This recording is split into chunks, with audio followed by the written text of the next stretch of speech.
Please rise for the singing of our national anthem presented by Miss Courtney Caston. Miss Caston will graduate with her master's degree in music this May. Please welcome.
Please welcome UNC Faculty Senate Chair and Chair of UNC's Department of Political Science and International Affairs, Dr. Stan Luger.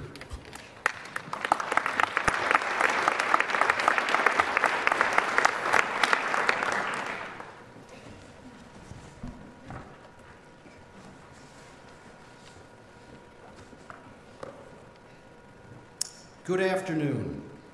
It is my honor to welcome you to the investiture ceremony for UNC's 13th president, Dr. Andy Feinstein.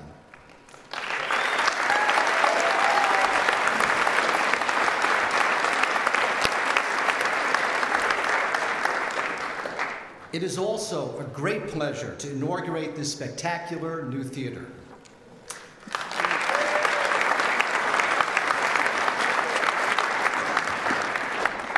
To the members of our UNC community, thank you for being here today. And to our guests, welcome to our campus. I have the honor of recognizing some of our distinguished guests. Please hold your applause until everyone has been introduced. First, the members of our UNC Board of Trustees, Kevin Ahern, Faculty Trustee Joan Kleinfelter, Student Trustee Malika Michelle Fuller, Stephen Jordan, Tony Salazar, Christine Scallon, Janice Sinden, and Paul Washington. Among the state and local officials here today are Colorado State Senator John Cook, Colorado Treasurer Dave Young, and Executive Director of the Colorado Department of Higher Education, Angie Paccione. We are also honored to have representatives from the Greeley City Council, Weld County Commissioners, Ames Community College, our local school districts, including District 6 Superintendent Dr. Deirdre Pilch, and universities across the country. Finally, I'd also like to recognize the past chairs of the Faculty Senate from San Jose State University. Please join me in welcoming all of them.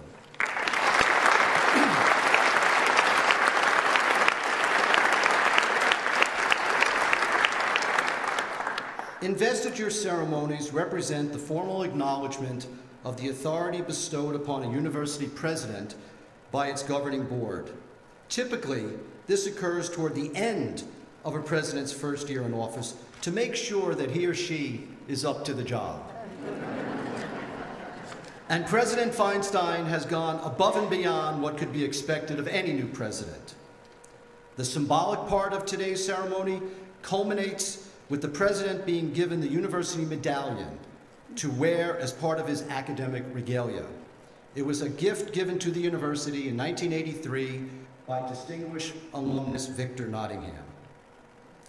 In my 29 years at UNC, I have worked closely with 4 presidents. During that time, the landscape of higher education has changed significantly. There was no email or internet when I arrived. The state provided the bulk of our funds, and few universities from outside of Colorado actively recruited our high school students. All of this has changed. That change has been particularly acute in the past 10 years. Colorado, never a state generous with its aid to higher education, has shifted the mix between state support and tuition to where now tuition accounts for most of our revenue. Although we are a state-regulated institution, we must now behave more and more like a private institution in how we raise revenue, distribute financial aid, and how we recruit and retain students. As such, the role of the president has changed dramatically. A president of a university has to be many things to many people. The president must balance competing budget demands, such as the rising cost of IT, healthcare salaries, and the increasing costs of delivering education to a diverse student body with the eager desire to position themselves for the future. For those of you who know President Feinstein, you know he doesn't shy away from a challenge. And there have been many since he took office 9 months, 1 week, and 5 days ago. But who's counting?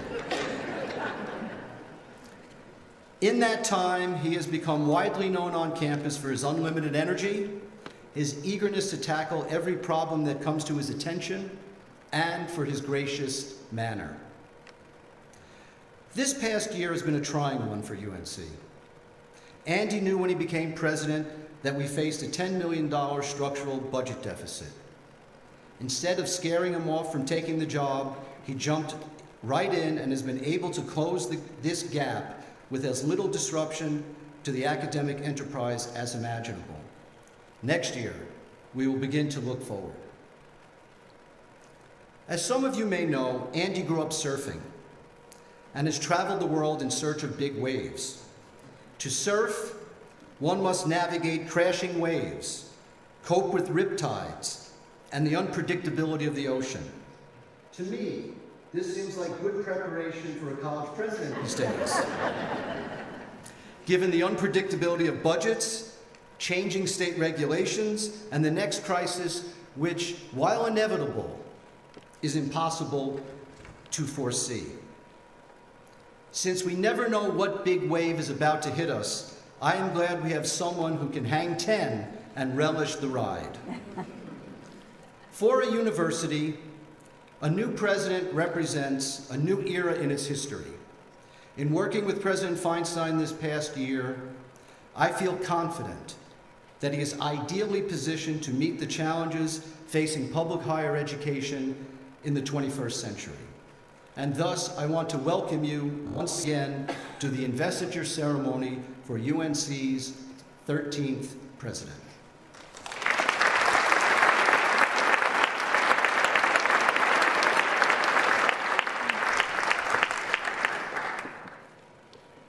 Please welcome UNC Student Senate President, Mr. Tim Hernandez. The until the stage party and faculty have left the hall. I'm adjust this. How's everybody doing out there? Good? Oh, come on now, okay. I'm not gonna start until everybody gives me a little bit of energy because this is a lot of work up here, all right? So please help me out. How is everybody doing tonight? Or I guess today, yeah. All right. Thank you. Hello, everybody. My name is Tim Hernandez. I'm the student body president here at the University of Northern Colorado, and I have the distinct honor of welcoming you here today for this wonderful and exciting event. And they asked me to give this speech to give you a student welcome to UNC, so I'm gonna do my best try. Welcome to UNC, the greatest college in the country. I'm gonna say it again. You know, we're gonna do the energy thing. Welcome to UNC, the greatest college in the country.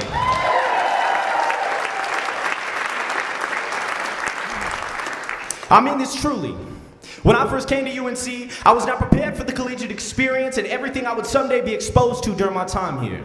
My exposure with collegiate experiences was that of Troy Bolton going to UCLA in High School Musical 3 and Legally Blonde, Elle Woods going to law school. So, really confined examples of what that would be like. And even with this limited exposure, I still had no idea what the experience, a collegiate experience would be like for a student like me and who comes from a background that I come from. I'm brown. I am poor. I am adopted. I come from a family of mixed nationalities, and I'm a first-generation student.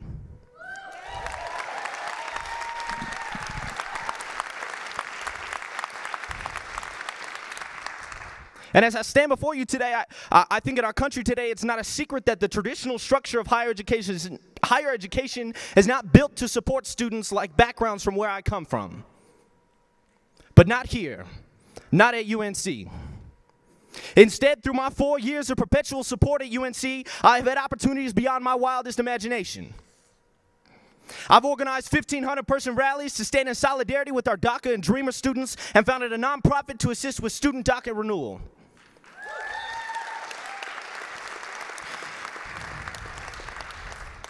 I performed undergraduate research through the McNair Scholars Program, where I wrote original educational theory and curriculum and presented it all over the country.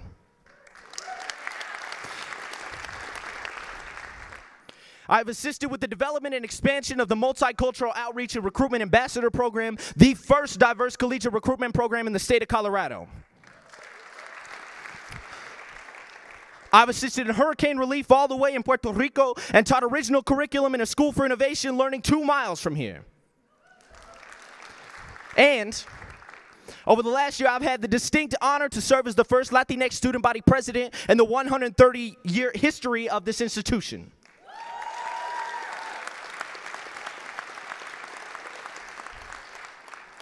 I've done all of this and so much more than I can fit into a welcome speech during my time at UNC, but I say all of this to arrive at the same conclusion. No other institution in the country is a story like mine possible. So as I welcome you today, I ask you to listen to the stories of our students and their time at UNC because they will prove to you that a story like mine is not an anomaly here at the University of Northern Colorado.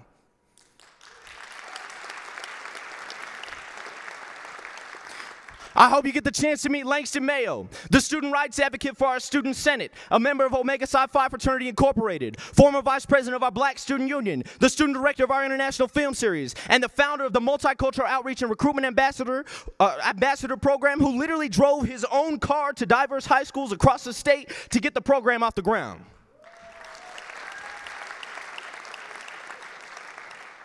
I hope you get the chance to meet Esmeralda Flores Garcia, a sister of Sigma Lambda Gamma National Sorority Incorporated, the president of our SACNAS chapter for the social advancement of Chicanos and Native Americans in the sciences at UNC, a member of the Stryker Institute for Leadership Development here at UNC, and a student from Greeley who mentors local youth in the very same community she was once a part of. I hope you get the chance to meet Jasmine Sandoval Gutierrez, a charter sister of Kappa Delta Chi Sorority Incorporated on UNC's campus, treasurer of the Mexican American Student Society, a senator for our Humanities and Social Sciences College in our Student Senate, and a Claro intern with Representative Serena Gonzalez Gutierrez for House District 4 in the Colorado General Assembly, where she drives her personal car to the Capitol 3 days of the week to get an internship.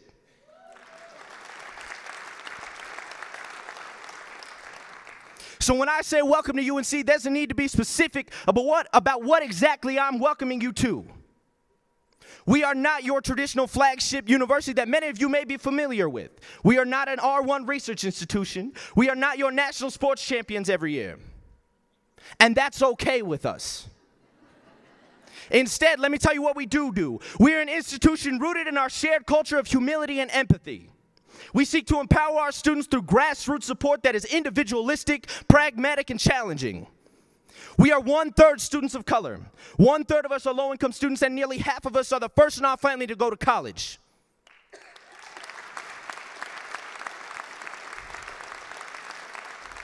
Here at the University of Northern Colorado, we are predicated upon a culture of grit, where the strength of will is how you may identify us from our collegiate peers around the country.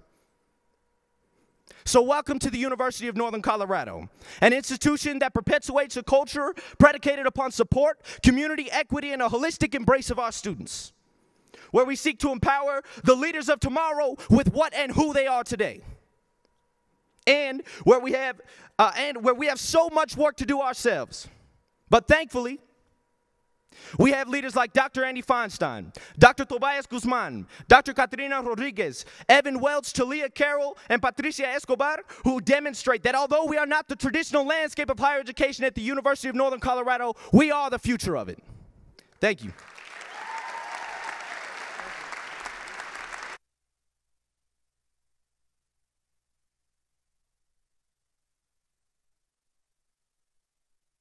Professional Administrative Staff Council Chair, Ms. Shawana Kimbrough Hayward.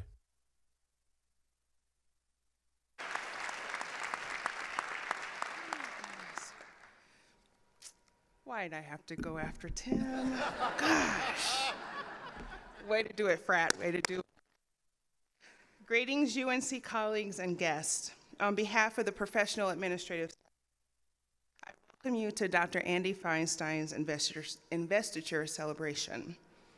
My name is Shawana Kimbrough Hayward, and I have the privilege of serving as the PASC chair.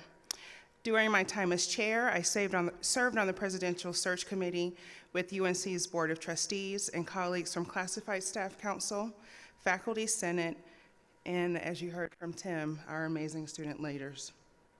I am currently serving on the President's Leadership Council, which has opened my eyes to the strengths of our amazing campus community and the challenges we must overcome. With Dr. Feinstein as our fearless leader, I am sure we will be able to overcome these challenges. And with our combined strengths, we will be able to make UNC a better campus for all of our students, staff, and faculty. During my daily studies, I frequently read retired NFL coach Tony Dungy's book, The 1 Year Uncommon Life Daily Challenge. One devotion titled, The Importance of a Look Squad, spoke to me in many ways.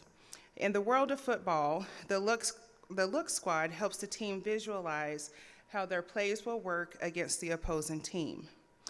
Now, for those of us who enjoy a good football game, minus unnecessary calls from the referees, we feel the excitement when our team, the Broncos,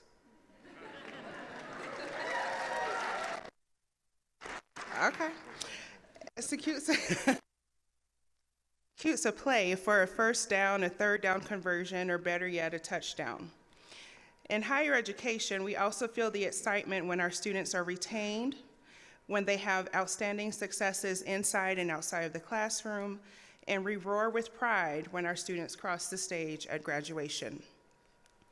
In the coming academic year, UNC will begin working on our strategic plan and will begin to visualize the UNC we want to be in the future. In the devotion, The Importance of a Look Squad, Coach Dungy says the following: visualization increases chances of success, not just in football, but in any area of life. If we can't see ourselves succeeding as workers, leaders, parents, or spouses, for example, we won't have any confidence in those roles and be able to. But if we can see ourselves fulfilling our responsibilities effectively, achieving our goals, and relating to others healthily, we are much more likely to have the vision and the confidence to do those things.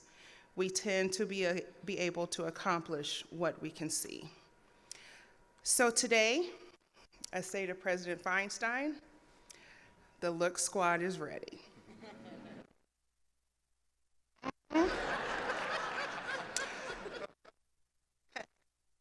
We are ready to take the lead from you, Coach.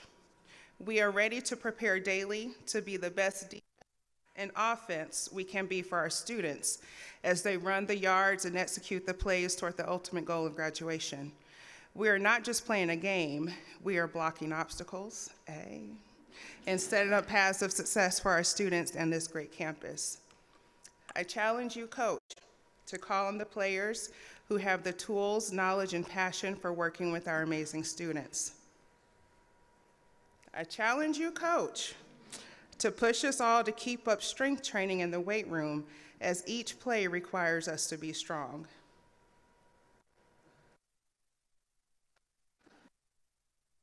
You, coach, to always keep in mind our star athletes, our students.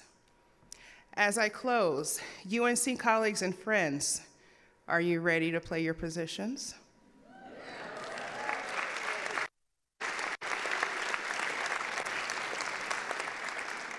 Are you ready to jump in the game? How are you going to play your position? Okay, all right. Yes. It will not be an easy win, but with all of us playing strong in our positions, we cannot and will not be defeated. Go Bears. Thank you.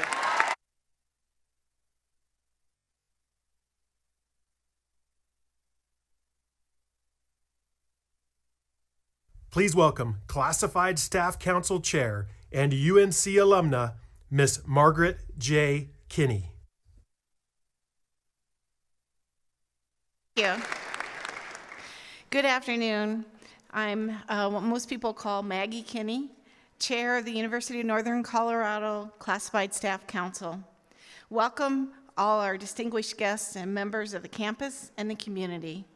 I'm deeply honored to represent our classified staff and our council here today and join you in this exciting ceremony.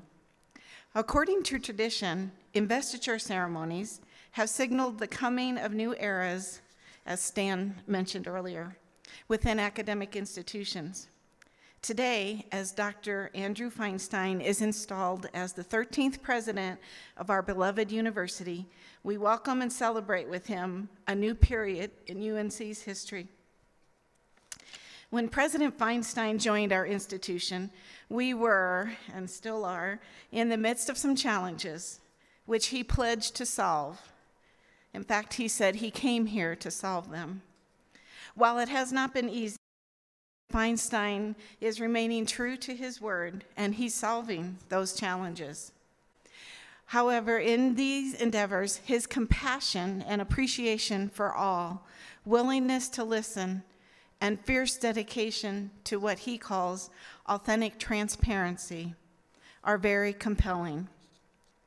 President Feinstein has great aspirations for UNC, and I am confident that as he inspires and compels us all to join him, together we will accomplish excellent things for our students and this institution. He is here to lead for such a time as this.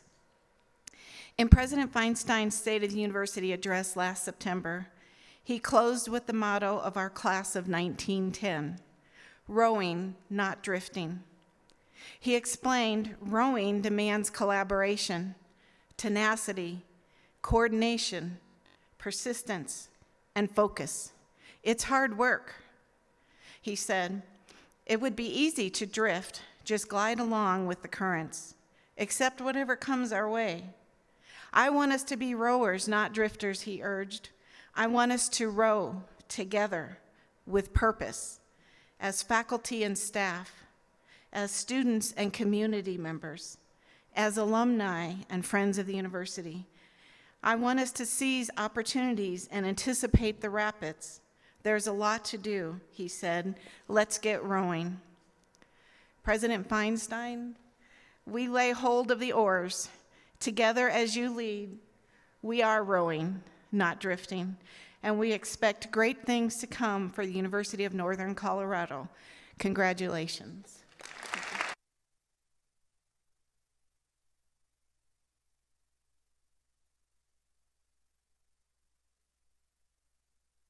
Please welcome Greeley Mayor, Mr. John Gates.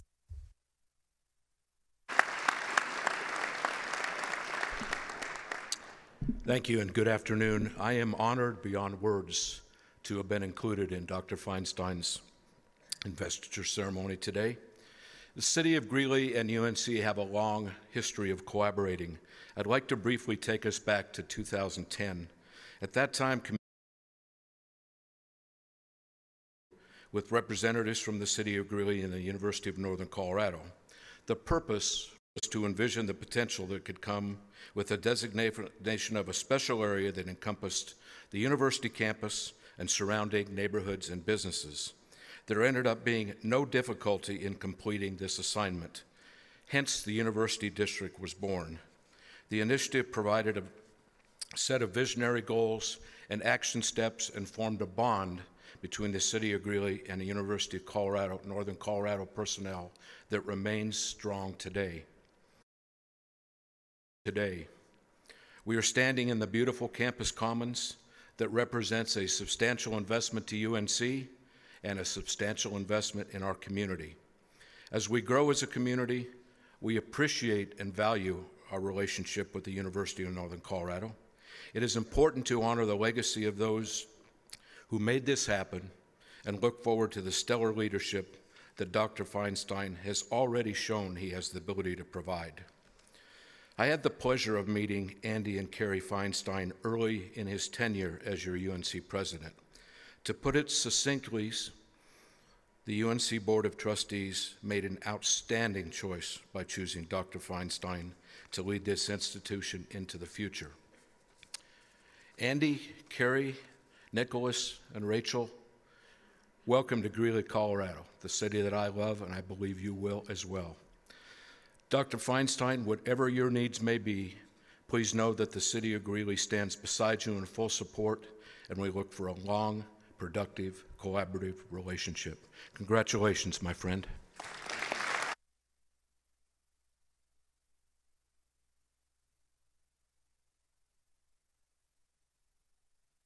Please welcome special guest, Dr. Lauren Blanchard, California State University Executive Vice Chancellor for Academic and Student Affairs. Please.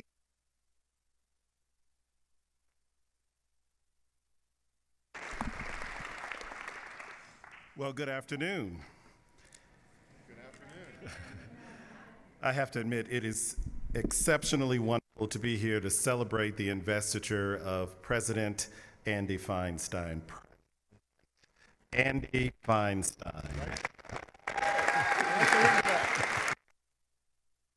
Such a beautiful ring to it, huh? I was privileged to work with Andy for more than 4 years, and I feel so honored to call him a friend, and cannot tell you how pleased I am that he invited me to serve as his guest speaker for and out. We in California, I have to admit, are quite sorry to have lost him to Colorado, and I have to admit that when checking the early weather report for this trip here, I was a bit puzzled by his decision. After all, but as soon as I got here, it took less than 5 minutes to really understand why Andy would select to become the leader here at the University of Northern Colorado.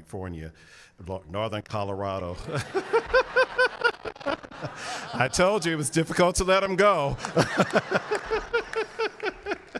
Beyond the beauty of this campus and the striking vistas, I have to tell you that every person that I have met thus far, without exception, has been warm, welcoming, and excited to be a part of the University of Northern Colorado family.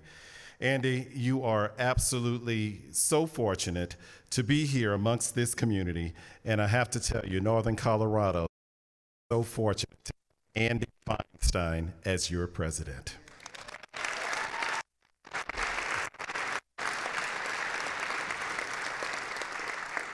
So I met Andy when he served as provost and senior vice president for academic affairs at San State University, which is one of the 23. From day one, it was clear that he was a superior academician.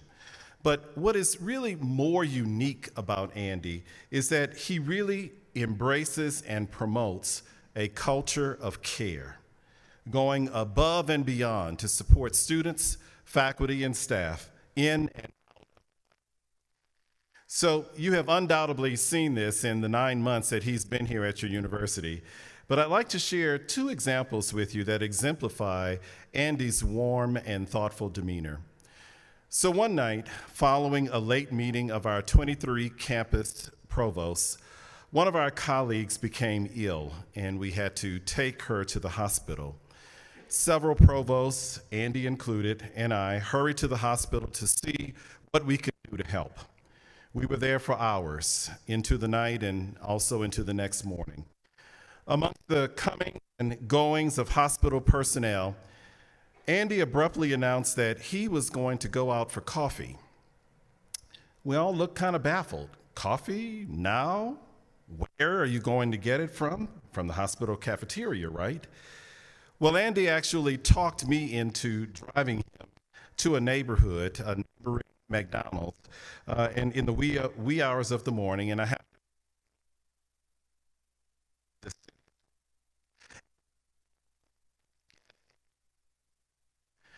But what he also got was coffee and pastries for all of the nurses, all of the doctors, and all of the hospital personnel that were to attend to our friend.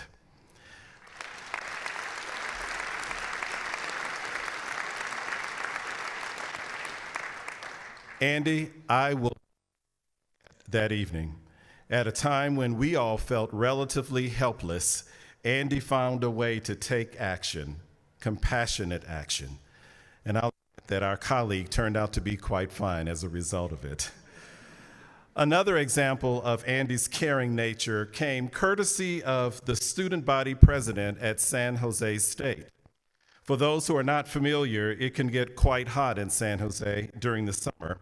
On one particularly ugly 103 day, when everyone with any sequestered inside of their air-conditioned office, Andy was spotted out in heat, wheeling a cart full of water bottles into classrooms to help cool down the students.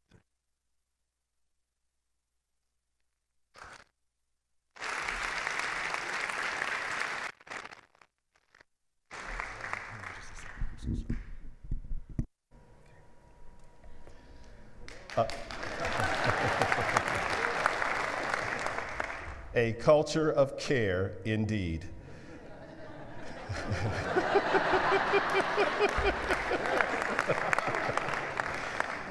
And I have to tell you that's who Andy really is.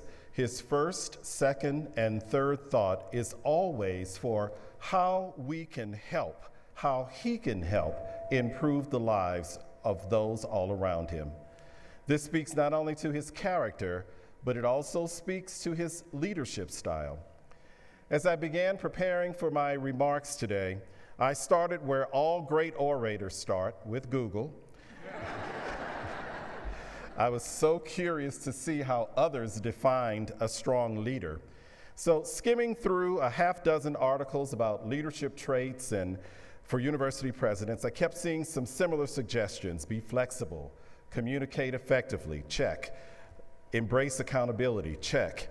And while all of those are important and will certainly serve you well, Andy, they weren't quite what I was looking for. So I broadened my search and really got creative. I found leadership advice from the Disney movie A Bug's Life and from several quarterbacks. This advice, while practical, still wasn't quite right. But finally, after what felt like hours of staring into the abyss that's known as the internet, I found a quotation attributed to President John Quincy Adams that perfectly encapsulates leadership. If your actions inspire others to dream more, learn more, do more, and become more, you are a leader.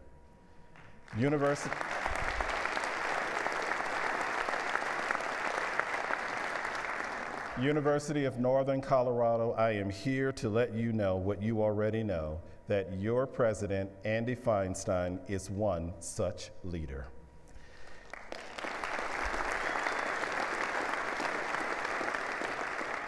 Andy really knows how to inspire others to dream more. Dreaming and dreaming big has long been at the heart of higher education. It is the dream of a bright future that leads high school students to apply for college. It's the dream that college students have to apply themselves to their studies, as Tim so eloquently described earlier. On the administrative side, the dreams are of new programs, new initiatives that improve the student experience. At San Jose State, Andy was valued by colleagues for his ideas and for encouraging both students and administrators to dream more and to dream bigger.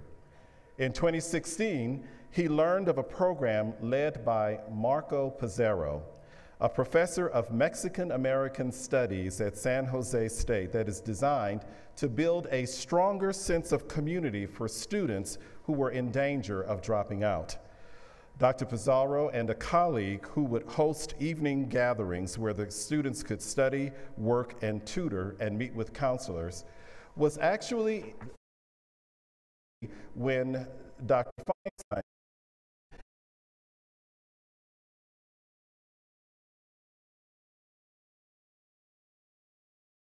of support systems were in place for other students, particularly students that came from disadvantaged backgrounds. And with that information, what he ended up doing was inspiring his entire campus community, from administrators to students, to dream bigger in terms of student success.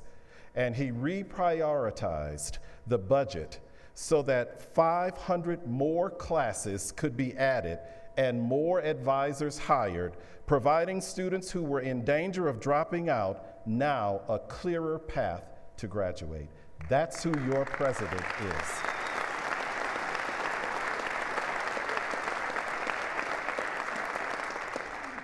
I'm pleased to share that Andy Feinstein is also one who inspires others to learn more.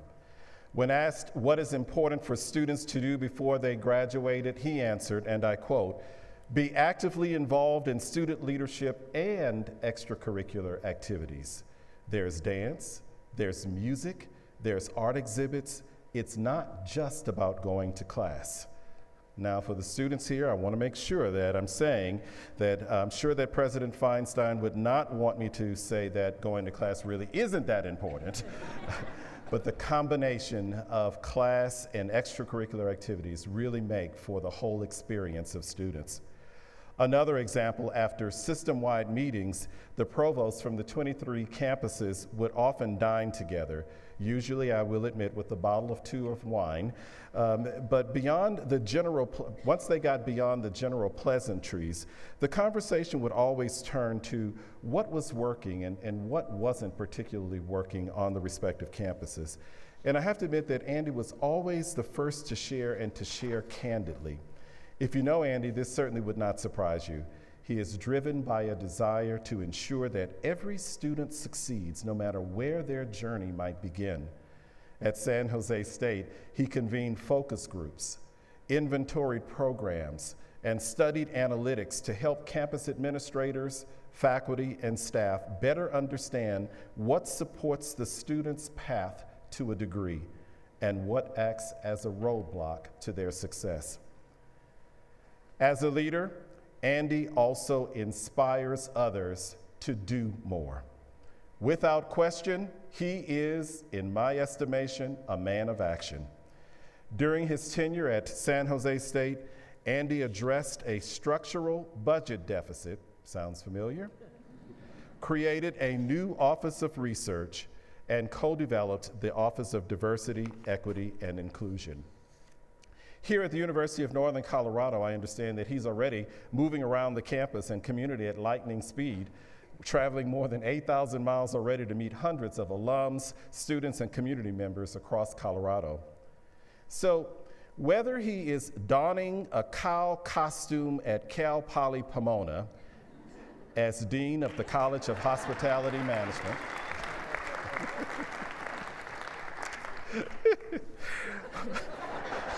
are coming to the rescue as a superhero during San Jose State's homecoming activities,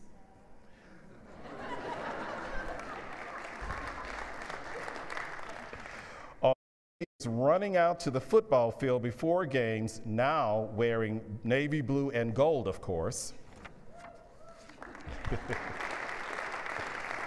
are joining the dancing at the annual Day of Music here at University of Northern Colorado, in business attire, no doubt, Andy simply does not stand still. And by the way, I have to admit, I have no idea why Andy was donning that cow costume. Might make for a good story when you ask him. Finally, and perhaps most consequentially for a university president, Andy inspires others to become more.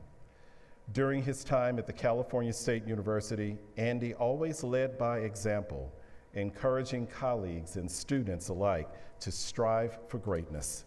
In the process, he learned to elevate the campus community.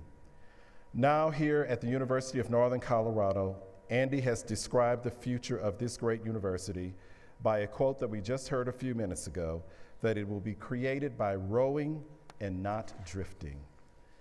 Well, I can tell you with confidence that there could not be a steadier, more compassionate hand on the oar. Together, I know your campus will reach new and greater shores. Together, University of Northern Colorado will become more. In closing, Andy, I certainly wish you and your lovely family the best here in Colorado. There is no need for me to wish you success because I've already watched you succeed at the California State University and know that you will continue to do so here to the benefit of the University of Northern Colorado students, family, staff, alumni, and community members. To you, the community, the Bear family, you have an exceptional leader in President Andy Feinstein. Allow him to inspire you to dream more, learn more, do more, and become more.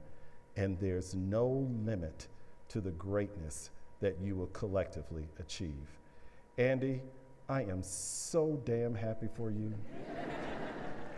Northern Colorado campus, I am so damn happy for you. We love you, Andy.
Please welcome University of Northern Colorado Board of Trustees Vice Chair, Mr. Paul Washington.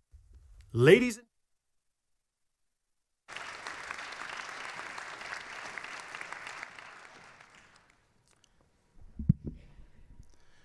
Good afternoon. On behalf of UNC's community, including the UNC Board of Trustees, it is my privilege to welcome you here today. As a Board of Trustees, our most important function is the selection of UNC's leader. We began the search in the fall of 2017 by engaging many of the people here today, including faculty, staff, students, alumni, and of course the community. We knew that our community represented various viewpoints and held high expectations. We also knew that we would have to ask our leader to make hard decisions and inspire future directions. In fact, we knew that we were asking for a lot.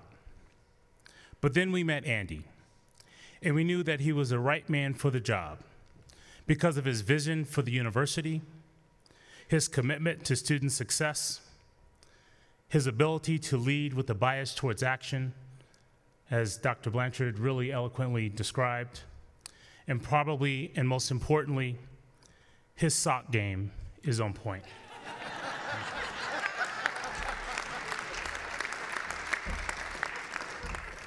So with that, I would now like Andy to join me at the podium, where it is my distinct honor to present him the symbol of the office, which signifies his installation as UNC's 13th president.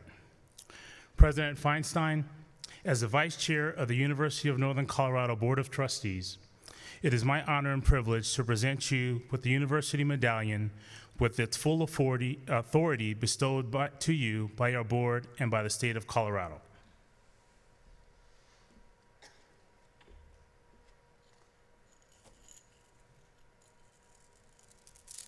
It's as heavy as it looks.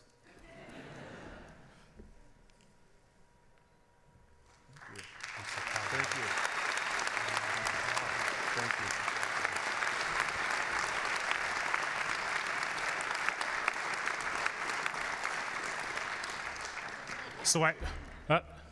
So I present you the 13th president of the University of Northern Colorado, Dr. Andrew Hale Feinstein.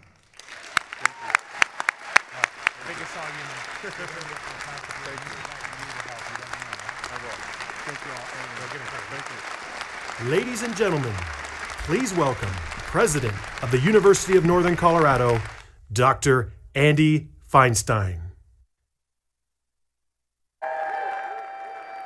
Thank you all.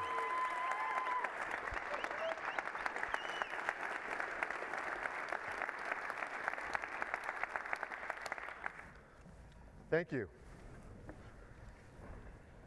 Thank you very much. And thank you for being here today. Trustees, Executive Director Paccioni, Mayor Gates, community members, guests, and bears everywhere. I am deeply honored to serve as the 13th president of the University of Northern Colorado.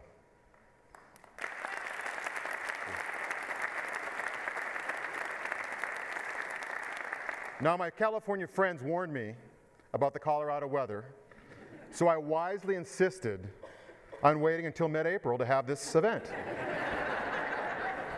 So now my fair-weathered friends whose flights were canceled are now watching on live stream.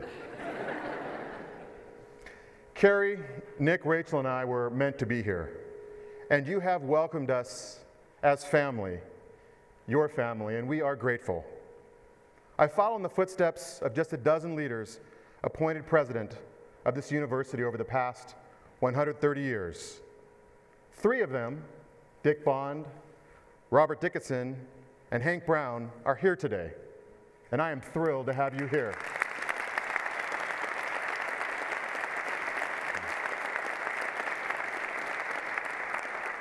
Kay Norton, who graciously supported my transition, is now cruising around the world, enjoying retirement as she should be. Now, isn't this a beautiful venue? Yeah. Beautiful.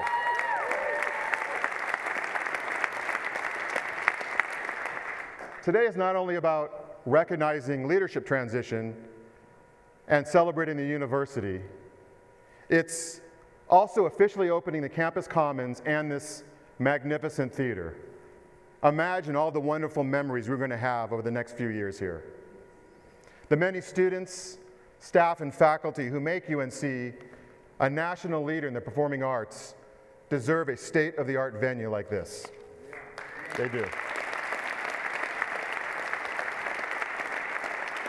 The Commons and this theater are an inviting front door to the university, showcasing who we are and what we stand for, a determination to make students our top priority, academic excellence, a warm and welcoming spirit, and a commitment to fostering deep campus and community connections. The campus commons and this facility are exemplifying what is possible when we row with purpose. Now, we would not be here without the coordinated efforts and generosity of numerous people, including many of you. There isn't time this afternoon to recognize each person who helped bring this building to life over the past 5 years, but I do want to publicly recognize Kirk Lechleiter, our Assistant Vice President for Facilities Management, and Nate Reinhardt for managing this project with efficiency, precision, and diplomacy. We could not have done this without you.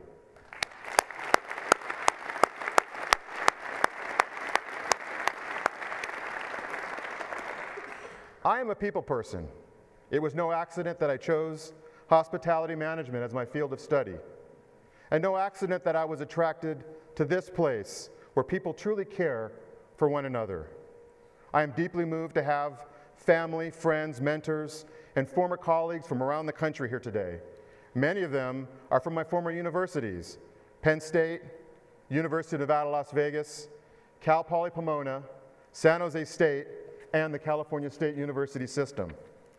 Among them are CSU Bakersfield President Lynette Zalesny, Fitchburg State University President Rich Lapidus, Idaho State University President Kevin Souderly, Adams State University President Cheryl Lovell, Western State University President Gregory Salisbury, California State University Trustee Romy Sebelius, University of Maine and Farmington President Emerita Theo Calico, and Sue Martin, former president of Eastern Michigan University and San Jose State. Now, I wish there was time to recognize everyone.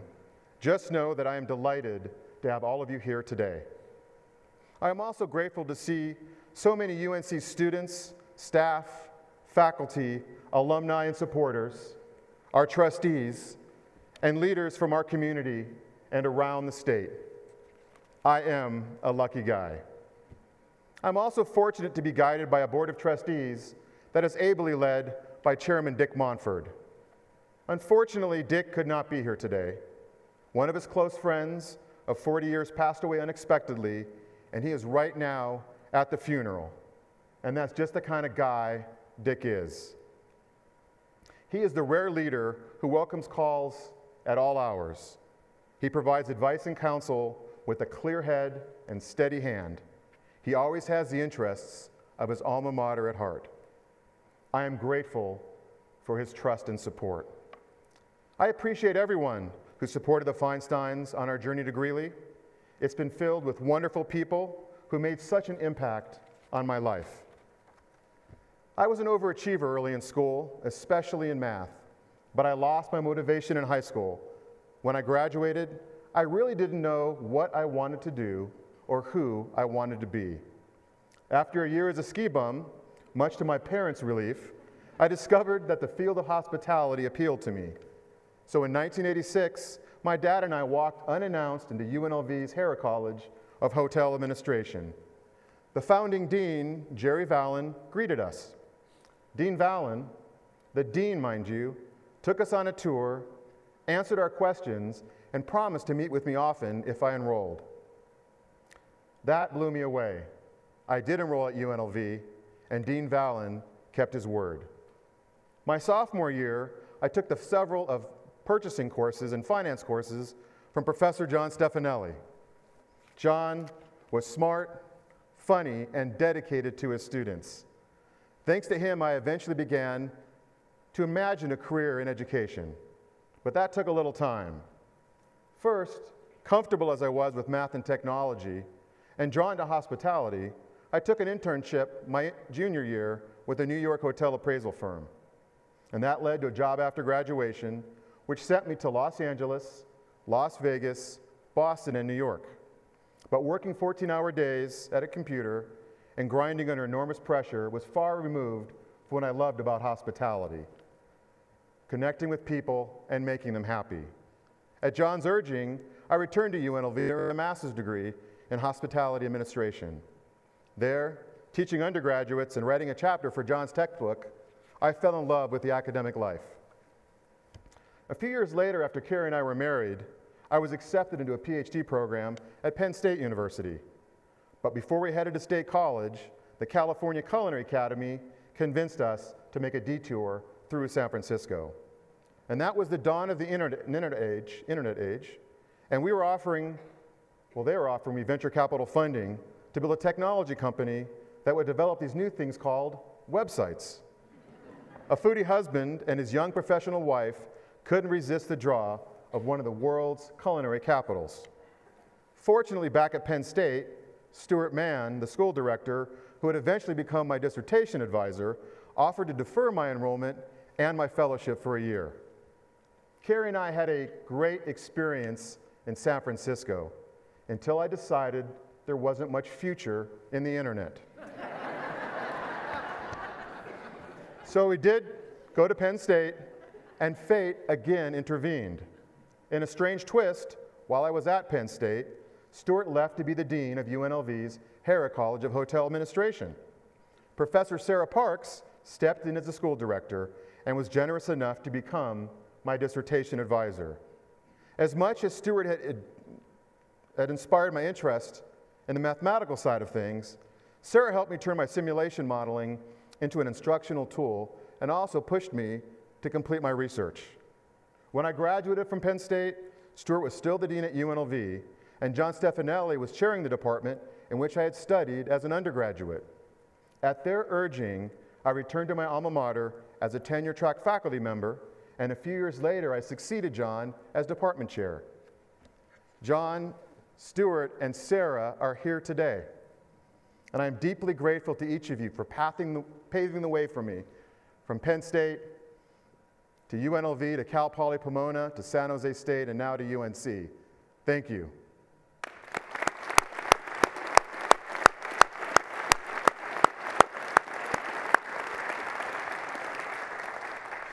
William Ross, who led this institution from 1948 to 1964, later attributed his selection as president to being in the right place at the right time. And I know what he meant. I had the good fortune to meet a dean willing to invest time in an 18-year-old prospective undergraduate student. Then, 3 faculty members saw something in me, who knows what, and opened doors that might otherwise have remained closed. And there were others, Professors Audrey McCool, Dave Christie, Bob Bosselman. Later, I was blessed to work with exceptional leaders like David Ashley, Sue Martin, and Lauren Blanchard, who modeled what strategic, humanistic, and student-centered leadership looks like. I strive every day to live up to those standards. And that brings us to the people who accompanied me every leg of my journey, my family. My parents, Sheldon and Elaine, are here today. They were children of immigrants who left Europe for the promise and opportunity of America. Their family settled in Cleveland, where they eventually met, married, and began building a life. Unable to bear children, they adopted my brother and me as infants. My dad was the first in his family to go to college. After earning a master's in architecture at Columbia University, he taught at the University of Kentucky before launching a successful career as an architect. Mom would have prospered in college, but women were not encouraged in those days to take that step. So she raised us and managed our family as we moved from Cleveland to Hawaii and eventually to San Diego. Dad taught me many things: how to be a good father and what it means to be a lifelong learner. After retirement, he went back to school and earned a master's in history. Among many other things, Mom influenced my love of food and hospitality. She often came to my school to do cooking demonstrations, which made me the coolest kid in my class. To an adopted child, nothing matters more than being loved and wanted. And at this, my parents have no peers. Mom, Dad, I love you.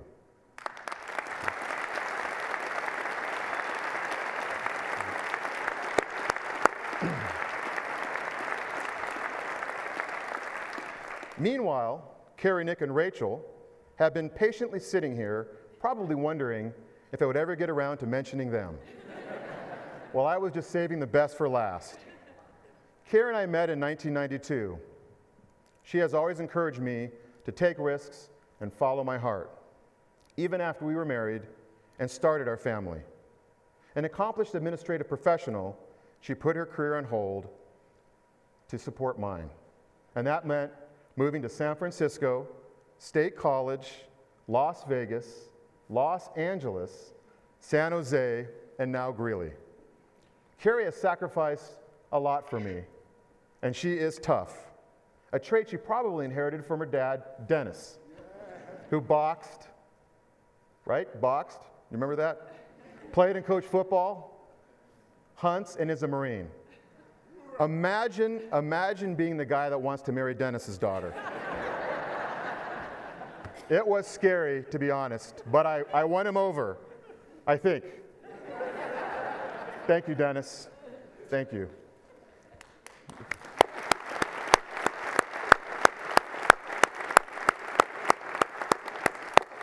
Carrie, you are far and away the biggest win in my life. I love you.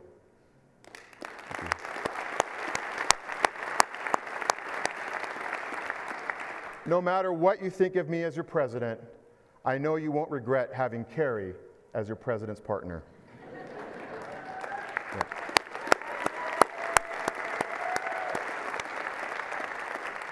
Now, our kids have sacrificed too. When this opportunity arose, Nick was looking forward to his senior year in high school and a starting varsity position on his soccer team. And Rachel was well established on a competitive cheer team at her middle school. Both had many friends at San Jose, relationships they knew they would be leaving behind, but they never gave us any reason to hesitate. Nick, Rachel, I love you both with all of my heart, and I can't imagine making this journey without you.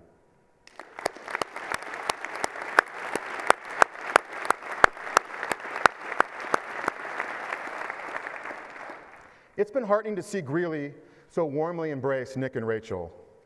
Young people have always been a priority in this community.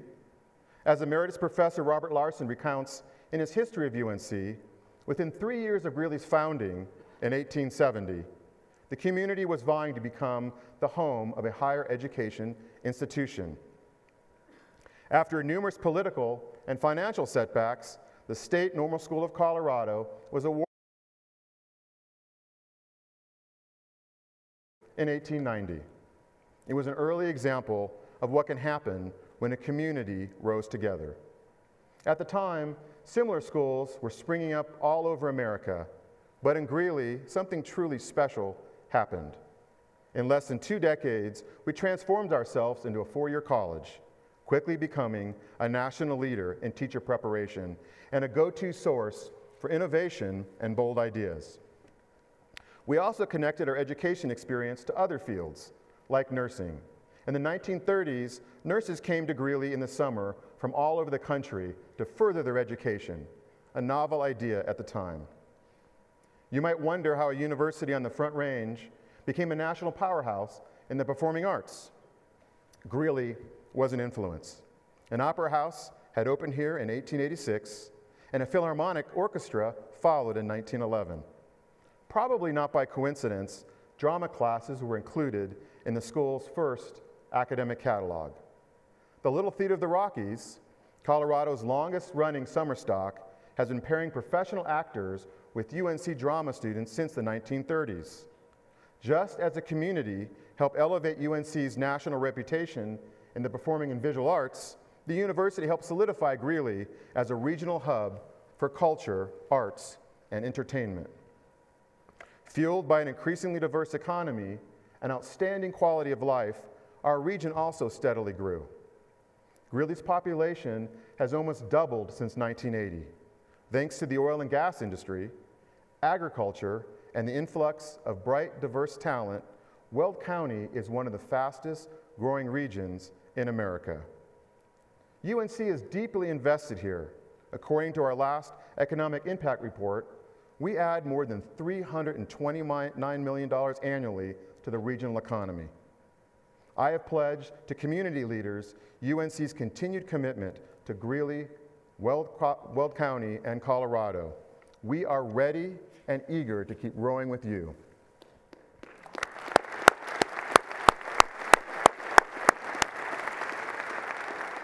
Let me take a moment to put rowing into perspective. The graduating class of 1910 left as its gift to the university an entry gate on 10th Avenue, inscribed with the motto, "Rowing, not drifting." I spent much of my childhood in Hawaii and Southern California, a good deal of it in the water. When Carrie and I lived in California, she called herself a surf widow because I spent so much time deep sea fishing, free diving, and bodyboarding. Although I've not spent much time in a rowboat, the message from the class of 1910 resonates with me as a powerful, relevant metaphor. Rowing requires working together, communication, trust, balance. Every rower helps dictate the direction and fate of the boat. When you pull together, the boat glides in a beautiful line. Throughout much of its history, UNC has rowed with purpose. We became a national leader in teacher education thanks to a clear vision, focus, and a collective commitment to reaching a common goal. Over time, UNC has become a multidimensional, comprehensive research university. In contrast to the state's big public universities, UNC's relative intimacy and location created a distinctive niche. We were and are big enough to offer students a wide range of disciplines and experiential opportunities, yet intimate enough to keep faculty and students closely connected. Today, UNC ranks among America's top universities for fueling the upward economic and social mobility of its students. The diversity of our students is one of UNC's great strengths. Almost half of our students are first in their family to go to college. Roughly a third are students in color, and we are recognized nationally as an LGBTQ welcoming campus. There has been plenty of purposeful rowing over the years, and yet we cannot ignore some warning signs of drifting. 3 in 10 first-year students are not returning. Some of our business processes are inefficient, redundant, or both. Despite past successes, overall research productivity has declined, and market research tells us that our identity is muddled. There are also concerns that UNC should be more engaged in the community, and we have been wrestling with a $10 million structural deficit. And I have heard several times a version of this question: where do we go from here? Well, for starters, we are rowing our way out of that budget hole. With tremendous help from the President's Leadership Council, we identified a host of cost-saving measures and asked for campus input. There were 4,000 responses, which helps us decide our next steps. Some of the budget actions have been difficult. 11 people lost their jobs. We eliminated 77 vacant positions, and we will be spending less on employee benefits. These were difficult and painful but necessary steps and will allow us to eliminate our deficit by 2021. I want to thank the campus for investing enormous time and energy in this very difficult task.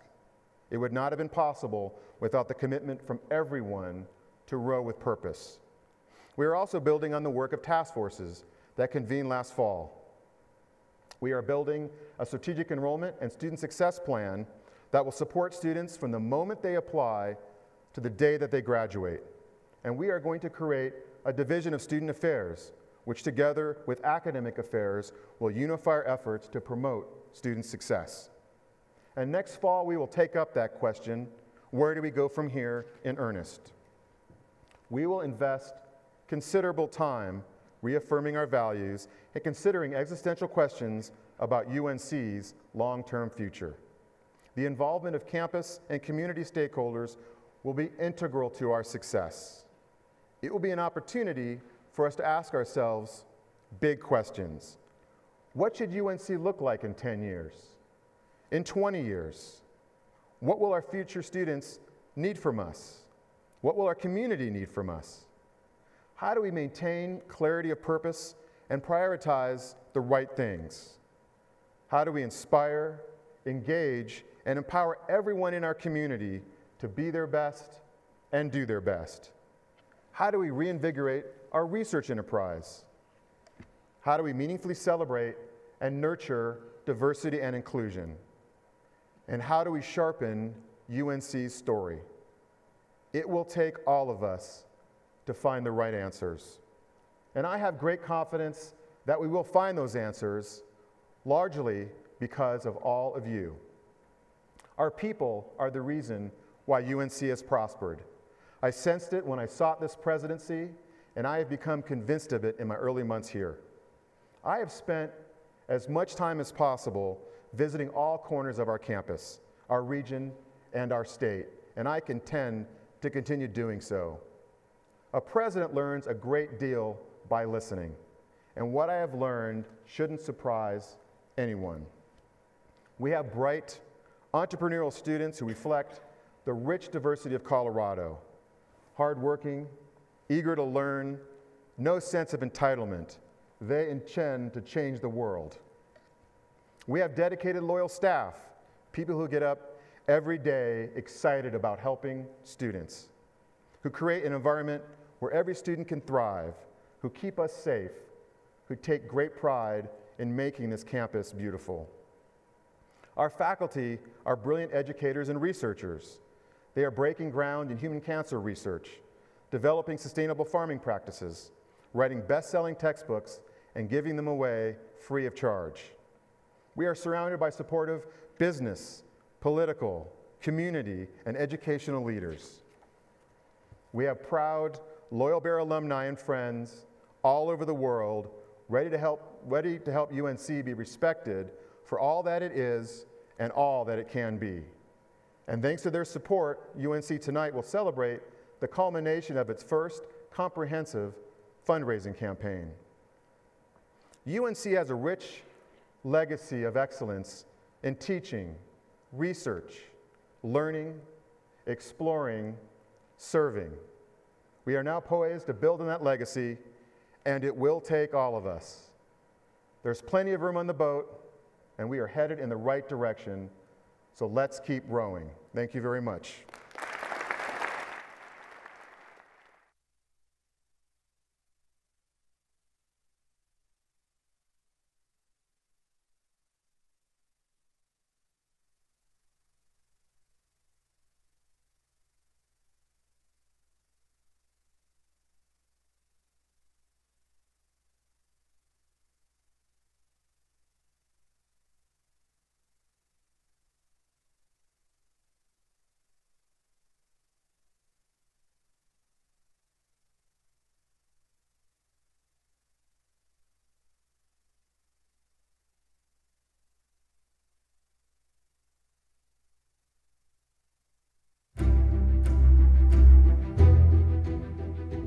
Excellence has grown at UNC. Dr. Feinstein, welcome to Greeley. Excellence has grown at UNC. Dr. Feinstein, welcome to Greeley and to UNC. I am anxious for your leadership and direction to take UNC into the coming decades.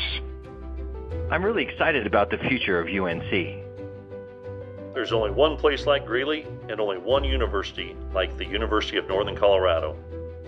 UNC allows me to grow, to learn, and to connect with some of the greatest faculty and friends I've ever had.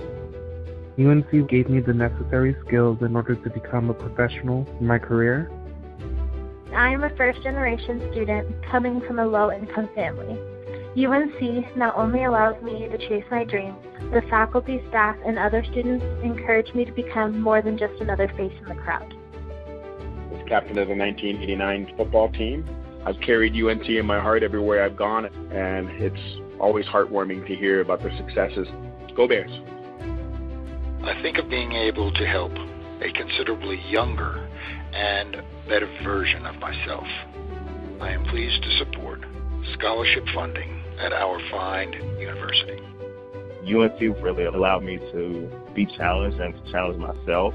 I'm thankful for that, and I'm excited to see UNC continue to flourish under new leadership. I'm excited to continue engaging as an alumni member. I wish the university and President Feinstein the best in the years to come. I want to take this opportunity to wish Andy Feinstein the best of luck as UNC's new president. I have great faith in UNC's future. The transparency and the excitement and the goals that Andy is setting now, it's going to really be fun to watch it all unfold. I just want to say welcome, Andy. Welcome, President Feinstein. Welcome. Welcome. Welcome. Welcome, Andy. Welcome to UNC, Dr. Feinstein. Welcome, Andy. We're so glad you're here.